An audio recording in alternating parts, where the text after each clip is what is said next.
Bienvenue sur Asso Gestion et notamment ici le menu principal. En fait, c'est relativement simple.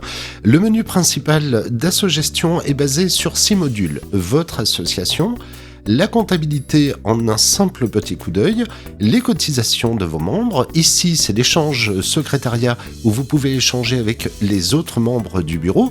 Ici, vous pouvez ajouter et modifier des membres. D'ailleurs, vous retrouvez le nombre de membres qui est autorisé sur votre licence. Dans le cas présent, sur Culture et Cinéma, bien ici, c'est 100 personnes.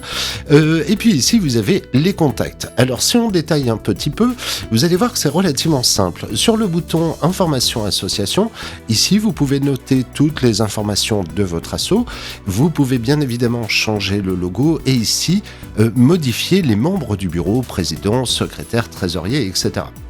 Sur la partie qui est juste à côté, nous avons ici les assemblées générales. Alors, bien sûr, vous allez retrouver d'autres vidéos pour savoir comment faire pour créer une assemblée générale.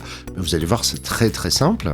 On a ici la partie comptabilité avec les paramètres de la compta, ce qui correspond notamment à la TVA, mais elle est automatique. Je l'avais déjà programmé dessus, mais vous pouvez vous-même rajouter un taux de TVA si vous avez un taux particulier, mais normalement vous avez déjà tous les taux inscrits.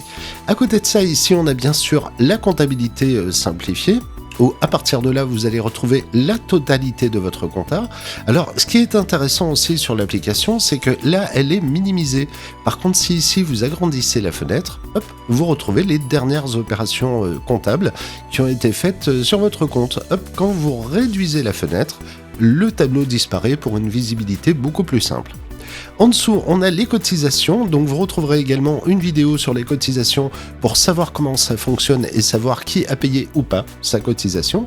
On a bien sûr tout à fait en haut la partie secrétariat, où à partir de là, vous allez pouvoir créer autant de sujets que vous le souhaitez, partager des fichiers, des documents que vous avez reçus, ou pourquoi pas des documents que vous avez envoyés.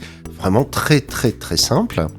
On a en dessous la partie des membres. Alors là, c'est intéressant parce que ici, vous allez pouvoir consulter, ajouter, modifier, supprimer des membres. On est toujours sur ces 3 boutons, hein. Ajouter, modifier, supprimer. C'est vraiment très très simple. Et à côté, vous avez la possibilité ici de rajouter des membres du bureau. Alors, c'est pareil, vous retrouverez une vidéo pour vous expliquer comment faire pour ajouter un membre du bureau. Et en fait, un membre du bureau a accès à l'application. Il y a un login, un mot de passe qui lui est vraiment déterminé, rien que pour lui. Et à partir de là, cette personne pourra avoir accès au logiciel ou pas, hein, parce qu'il y a des personnes d'un certain âge qui sont pas trop dans ce domaine-là, mais qui sont quand même membres du bureau. Et en dessous, on a la possibilité de rajouter des contacts.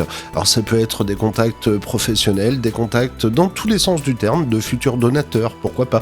Et en fait, tous vos contacts, on va les retrouver ici avec descriptif, l'information complémentaire si vous le souhaitez, et le tout est bien évidemment lisible par tous les membres du bureau. En bas, vous avez une petite option contacter le support, c'est-à-dire qu'à partir de là, si vous rencontrez un problème, si vous avez une suggestion ou simplement un petit message, vous choisissez l'option qui vous convient, vous mettez un titre, un petit message et vous m'envoyez le message. Vous avez ici les informations légales sur l'application et ici vous avez le petit bouton acheter une licence. Donc vous allez retrouver également une vidéo sur le fait de vous aider à acheter et renouveler votre licence, mais vous allez voir que c'est très très simple. Il suffit juste de choisir le nombre de membres que vous avez, vous cliquez et vous passez commande. C'est vraiment d'une simplicité extrême. Et le dernier bouton, bien évidemment, c'est le bouton quitter. Une petite astuce, mais qui vaut son pesant d'or. Comme vous pouvez le voir, sur chacun des boutons, on a des lettres avec un petit tiret qui est en dessous. Par exemple, consulter les membres, on voit que le M de membre a un petit tiret en dessous. Pour accéder en fait à ce bouton, il vous suffit simplement de laisser votre doigt sur la touche Alt de votre clavier et la lettre qui correspond au petit tiret. Donc là, je vais faire Alt M et hop, ça m'ouvre la fenêtre des membres. Et c'est la même chose sur l'intégralité du logiciel. Donc vous voyez que le menu principal est extrêmement simple. Si vous avez un souci, des questions ou pourquoi pas une suggestion, n'hésitez pas à vous rendre sur contacter le support et envoyez-moi un petit mot, ça me fera toujours plaisir. En attendant, je vous souhaite une excellente journée et je vous dis à très bientôt sur Asso Gestion.